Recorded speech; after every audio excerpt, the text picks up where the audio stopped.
Hello दोस्तों, welcome to और for my channel Dakshina classes. आज हम बात करेंगे mid day meal contemporary India in education. आपका बीएड फर्स्ट ईयर का सब्जेक्ट है, उसका ये टॉपिक है मिड डे मील, मध्याह्न मिड डे मील योजना, मध्याह्न भोजन योजना।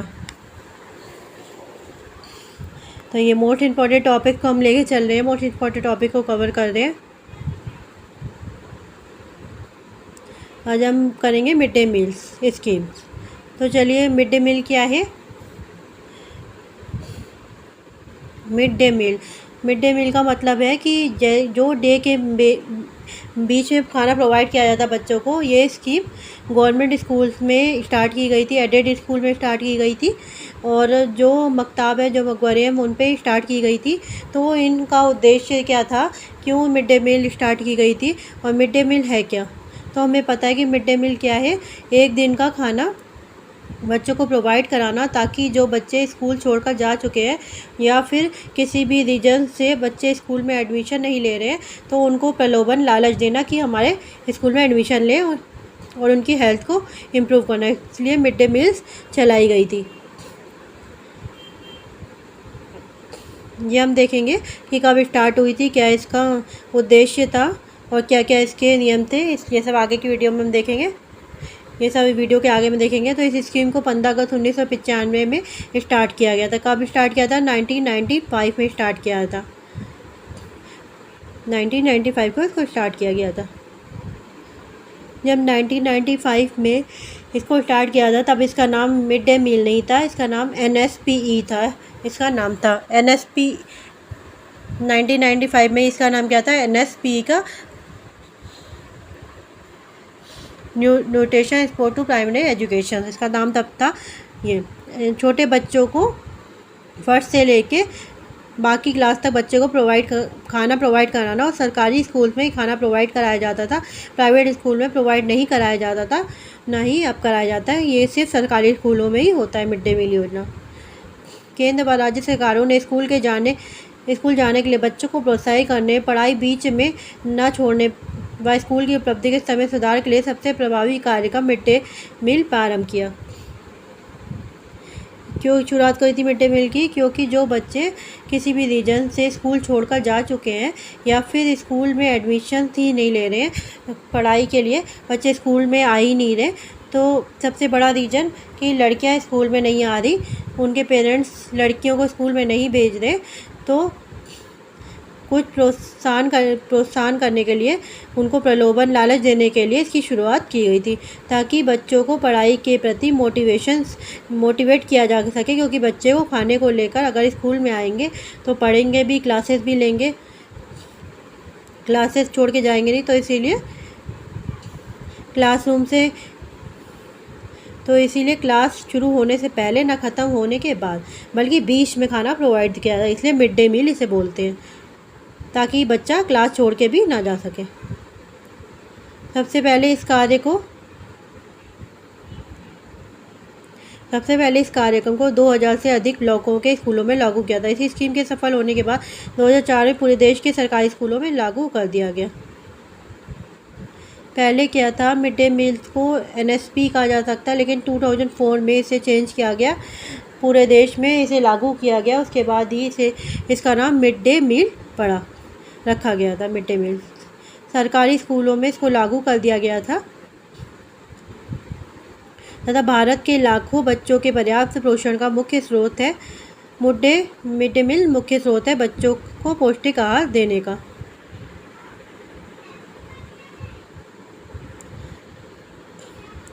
आरंभ में ये योजना बच्चों को सीधा गेहूं देने के रूप में इसके सामने आई। इस योजना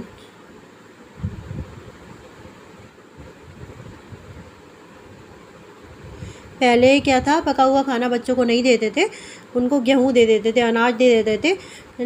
कुछ राज्यों को छोड़कर सिर्फ 100 ग्राम अनाज प्रति छात्र प्रतिदिन की दर से दिया जाता था। लेकिन 28 नवंबर 2001 को हाई कोर्ट ने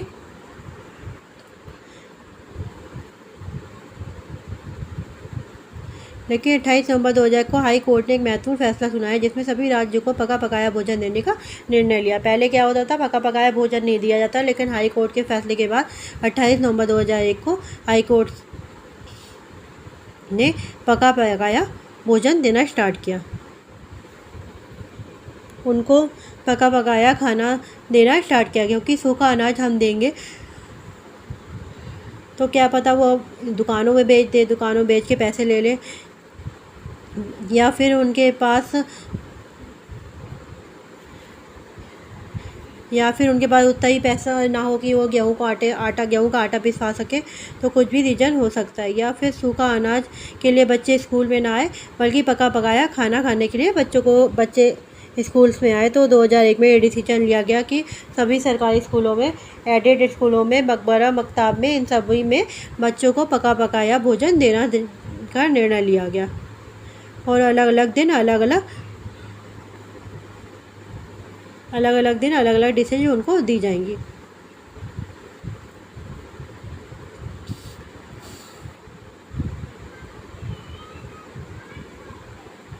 मिड डे मील सरकारी school, aided school, special training centre, मकतब मजहब में खाना उपलब्ध कराया जाए। सर्व शिक्षा अभियान के थ्रू मिड डे मील को सपोर्ट भी किया गया। सर्व शिक्षा अभियान के जरिए भी मिड डे मील को सपोर्ट किया गया था।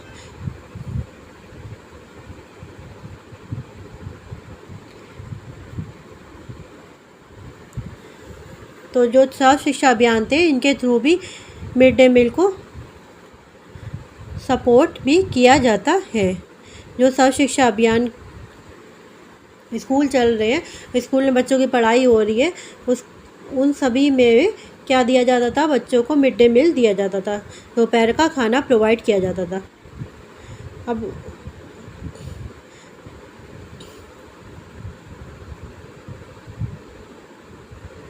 इसकी थोड़ी सी और हिस्ट्री जान लेते हैं। क्या था कि 1925 में मिड डे मील की स्टार्टिंग हुई थी। 2004 में इसका नाम पड़ा था मिड डे मील। तो 1925 में इसकी स्टार्टिंग हुई थी। तो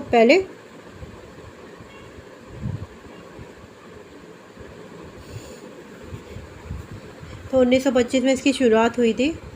पहले मद्रास कॉरपोरेशन ने इसको इंट्रोड्यूस किया था। उसके बाद मद्रास के बाद पांडुचेरी, और 1930 में इसको इंट्रोड्यूस किया गया था। उसके बाद तमिलनाडु में 1907 में इसको इंट्रोड्यूस किया, और उस टाइम पर जो चीफ मिनिस्टर थे वो थे के कामराज।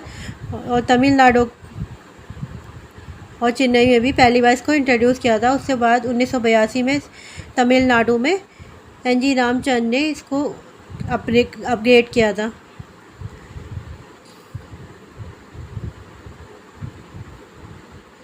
मतलब इसको 1982 में अपग्रेड किया गया था एन.जी. रामचंद्रन के द्वारा।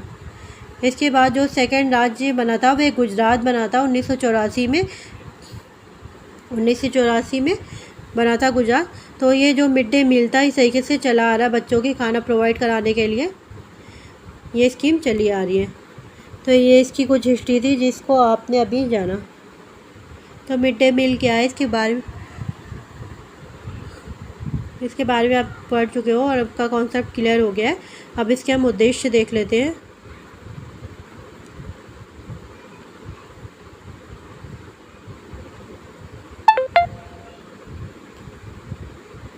अभी ये जो लॉकडाउन हुआ था इसमें कहा गया था कि बच्चों को खाने के साथ साथ दूध भी प्रोवाइड कराया जाएगा, लेकिन इसके बाद लॉकडाउन लग गया। लॉकडाउन के बाद तो गवर्नमेंट स्कूल तो ओपन ही नहीं हुए, तो बहुत ही कम मात्रा में ओपन हुए हैं।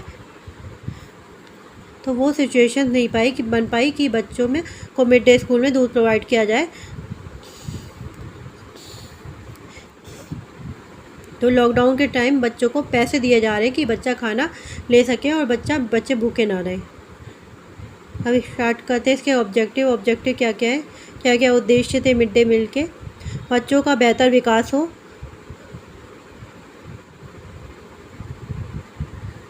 मिड डे मील का उद्देश्य था कि बच्चों का बेहतर विकास हो, ज़्यादा से ज़्यादा बच्चे स्कूल में आए। और बच्चे स्कूल में आ क्यों नहीं रहे थे, तो पहला तो रीज़न ये था कि बच्चों को खाना नहीं मिल रहा था, कि उनके जो पेरेंट्स थे इतने सक्षम नहीं थे कि वे अपने बच्चों को 2 टाइम का खाना भी प्रोवाइड करा सके। तो वो इसी लालच में स्कूल भेजते थे कि स्कूल में उन्हें खाना मिलेगा। जैसे बच्चों के माँ बाप है दिहाड़ी मजदूरी करते हैं तो वो चले जाते थे, तो बच्चे घर पे रहते थे, तो उनके पास इतने पैसे नहीं होते थे कि बच्चों को स्कूल भेज सके। तो इस बच्चों को फ्री एजुकेशन प्रोवाइड कराई गई, भोजन भी प्रोवाइड कराया गया ताकि बच्चे स्कूल में आ सकें, बच्चों की संख्या स्कूल में बढ़ सके। सूखा प्रभावित क्षेत्रों में बच्चों को खाना मुहैया कराना, ये भी इसका एक उद्देश्य था। सूखा प्रभावित क्षेत्रों में बच्चों को खाना मुहैया कराना, सरकारी स्थानीय निकाय और सहकारी सहायता प्राप्त स्कूल गारंटी योजना तथा शिक्षा अभियान के तहत सहायता मदरसों में मकतों में 1 से 8 के बच्चों के पोषण स्तर में मदद करना।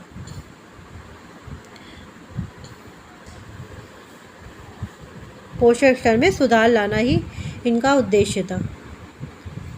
नेक्स्ट पॉइंट है लाभ वंचित वर्गों के गरीब बच्चों को नियमित रूप से स्कूल आने और कक्षा के कार्यकलापों पर ध्यान केंद्रित करने में सहायता करना। बच्चे स्कूल में आएंगे तो क्लासेस भी होंगी, पढ़ाई भी करेंगे और बच्चे को कुछ सीख कर भी जाएंगे। उसके बाद है विद्यालय में सभी जातियों और धर्मों के छात्र छात्राओं को एक स्थान पर भोजन उपलब्ध कराना, उनके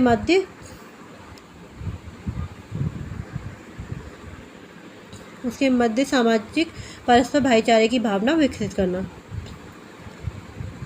अब यहाँ पे सभी धर्मों के, सभी जातियों के, सभी कैटेगरी के बच्चे स्कूल में आएंगे और मिड डे मील्स में सभी को एक लाइन में बैठा के खाना परोसा जाता है। सभी को एक लाइन में बैठा कर खाना परोसा कर जाता है। तो उससे क्या होगा, बच्चों में कई आदतें क्या होंगी, पैदा होंगी, कई आदतें बच्चे सीखेंगे और जो एक खाई बन रही है अमीर गरीब की या जात पात की जो खाई बन रही है वो यहाँ पर ख़त्म हो जाएगी। ठीक है। उसके बाद है बच्चों को पौष्टिक खाना प्रदान करना भी।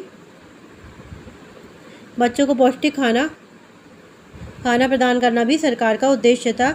जो पेरेंट बच्चों को अपने अच्छे तरीके से खाना, पौष्टिक आहार जो पेरेंट नहीं दे पाते थे, वो प्रोवाइड नहीं करा पाते थे क्योंकि उनके पास इतने संसाधन ही नहीं है, इतने पैसे ही नहीं है। तो इसलिए सरकार ने ये जिम्मा उठाया कि बच्चों को पौष्टिक आहार स्कूल में ही एक टाइम का खाना उनको देंगे। बच्चों के स्वास्थ्य में सुधार करना और भोजन संबंधी अच्छी आदतों का निर्माण करना। बच्चों के क्या है, स्वास्थ्य में खाना खाने से पहले हाथ धोना, खाना खाने से पहले हाथ धोना, बाद में हाथ धोना, प्लेटों को साफ़ करके अपनी जगह पे रखना। तो कुछ अच्छी आदतें में बच्चे में स्कूल में सीखते हैं। उसके बाद है मिड डे मील योजना मंत्रालय। इस योजना को ह्यूमन रिसोर्स डेवलपमेंट मिनिस्ट्री द्वारा बाद में चलाया जाता है। इस मंत्रालय तो किसके द्वारा चलाया जाता है? ह्यूमन रिसोर्स डेवलपमेंट मिनिस्ट्री के द्वारा।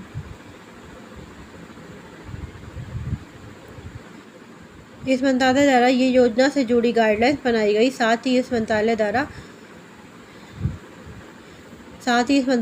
कई ऐसी कमेटी बनाई गई जो इसको और ज़्यादा बेहतर बनाती हैं। बच्चों के खाने के लिए क्या क्या सुविधाएं होनी चाहिए, क्या बजट बनाना चाहिए, जो हेल्पर है, रसोई है, उनको क्या क्या गाइडलाइन दी जाए, उनका क्या क्या बजट है, पैसों का बढ़ाया जाए। सब गाइडलाइंस कहाँ से जारी होती है? मिड डे योजना मंत्रालय द्वारा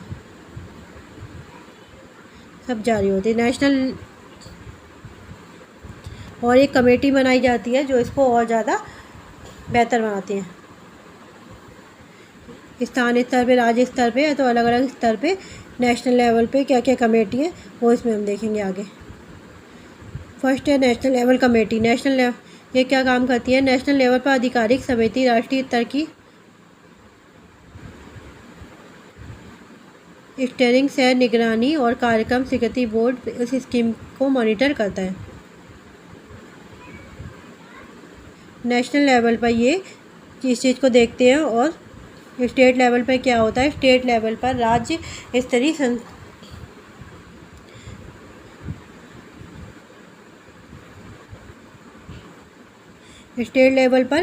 स्तरीय संचालन सह निगरानी समिति इस स्कीम पर निगरानी रखती है। ये कमेटी राज्य के मुख्य सचिव की अध्यक्षता में कार्य करती है। तो नेशनल लेवल पर कमेटी बनाई गई और स्टेट लेवल पर भी कमेटी बनाई गई है। और इसके स्टेट लेवल पर कौन निगरानी रखता है? सचिव की अध्यक्षता में इसका कार्य होता है। उसके बाद है जिला स्तर पर, हर जिले की जिला स्तर समिति ये सुनिश्चित करती है कि उनके जिला स्तर के अंदर सभी स्कूलों में बच्चों को उस योजना के तहत अच्छा खाना दिया जाए।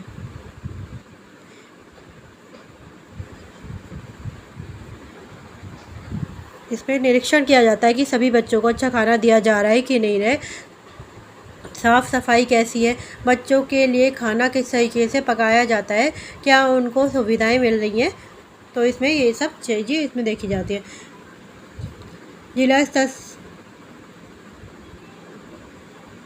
जिला स्तर समिति की अध्यक्ष लोकसभा के वरिष्ठ सदस्य द्वारा की जाती है। उसके बाद स्थानीय स्तर पर गांव शिक्षा समिति, अभिभावक शिक्षा संघ, स्कूल प्रबंधन समितियों के सदस्य, ग्राम पंचायत या ग्राम सभा के लोग नियमित रूप से इस स्कीम को देखते हैं। गांव के लोग इसमें इन्वॉल्व हो सकते हैं। गांव में जो सरकारी स्कूल्स होते हैं, गवर्नमेंट स्कूल्स होते हैं, गांव के बच्चे स्कूल्स में जाते हैं और अपने जो पेरेंट्स होते हैं उनको अपने बच्चों को की सेहत का बहुत ख्याल या चिंता होती है। तो कई बार आपने न्यूज़ में भी देखा होगा कि कभी खाने में छिपकली आ गई, कभी मैदा गिर गया तो बच्चों की हालत ख़राब हो गई। तो अपने बच्चों की सेहत की चिंता को लेकर अभिभावक जो पेरेंट्स होते हैं, गांव के जो सदस्य होते हैं, जो स्कूल प्रबंधक होते हैं, वो खुद चेक करते हैं कि इस तरीके से कि कोई गड़बड़ी ना हो, बच्चे को जो खाना प्रोवाइड करा जा रहा है वो कहीं किसी भी तरीके से कमी तो नहीं है उसमें, तो उसको निगरानी रखी जाती है। केंद्रीय सहायता के संगठन, क्या क्या केंद्र से उनको सहायता मिलती है? प्राथमिक कक्षाओं के बच्चों के लिए 100 ग्राम प्रति बच्चा प्रति स्कूल दिवस की दर से और उच्च प्राथमिक कक्षाओं के लिए 150 ग्राम प्रति बच्चा प्रति स्कूल की दर से दिया जाता है, खाना दिया जाता है उन्हें। इसके बाद है 5,000 रुपये की प्रति स्कूल की औसत लागत के आधार पर किचन के सामान प्राप्त करने के लिए सहायता दी जाती है। कौन कौन से साधन हो सकते हैं? भोजन पकाने के सामान हो सकते, स्टोव हो सकता है, चूल्हा हो सकता है। उसके बाद खाद्यान्न और अन्य सामान के इकट्ठा करने के लिए कंटेनर भी हो सकता है। उसके बाद है भोजन पकाने और बांटने के लिए बर्तन प्रोवाइड कराए जाते हैं। यहाँ पे बच्चों में उसमें वितरण कैसे किया जाए उसके लिए बर्तन प्रोवाइड कराए जाते हैं। उसके बाद है राज्यों, संघ राज्य क्षेत्रों के लिए इस योजना के प्रबंधन मूल्यांकन के लिए सहायता, खाद्यान्न परिवहन लागत, भोजन पकाने की लागत, रसोइया सह सहायकों को बांधने के लिए कुल सहायता का 1.8% का उपयोग किया जाता है। जो रसोइया होते हैं उनको, जो हेल्पर होते हैं उनका मानदेय भत्ता इंक्रीज़ किया गया है अभी कुछ टाइम पहले। तो ये सब कौन देखते हैं? केंद्र में देखा जाता है। उसके बाद है 1 दिसंबर 2009 से रसोइये कम सहायक को प्रदान किए जाने वाले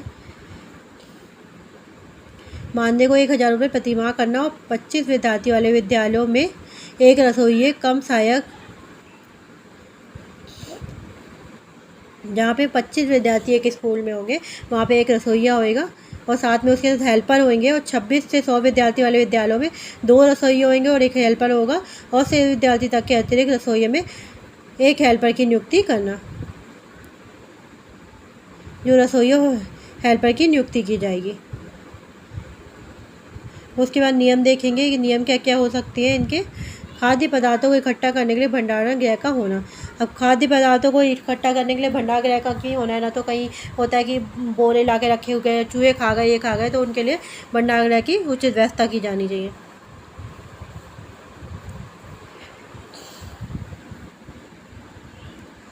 स्कूल में ही जो खाना प्रोवाइड कराया जाता है बच्चों के लिए, जो सामग्री होती है वो स्कूल के ही एक भंडार गृह में इकट्ठी होके, किसी प्रिंसिपल के घर नहीं होगी, ना मास्टर के घर में होगी, किसी टीचर्स के घर में भी नहीं होगी, वही स्कूल पर, तो वही स्कूल में ही भंडार गृह में होनी चाहिए।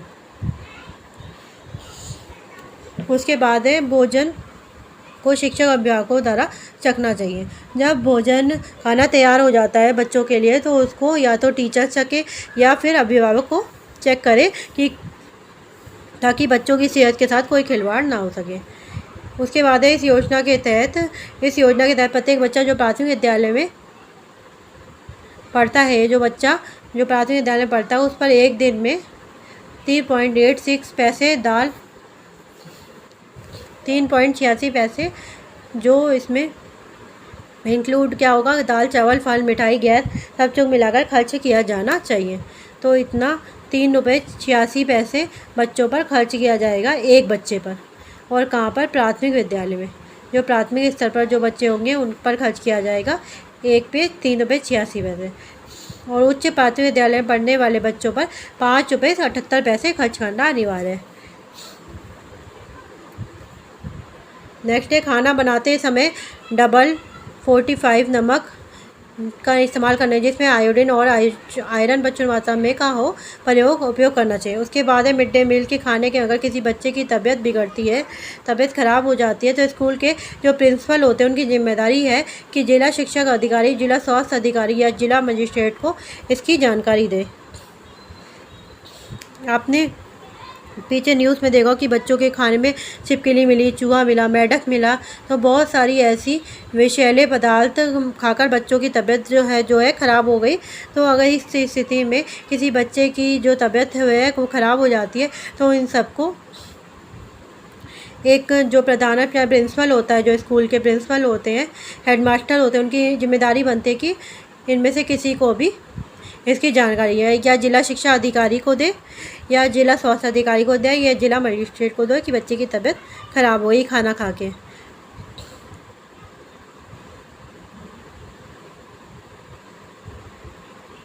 तो ये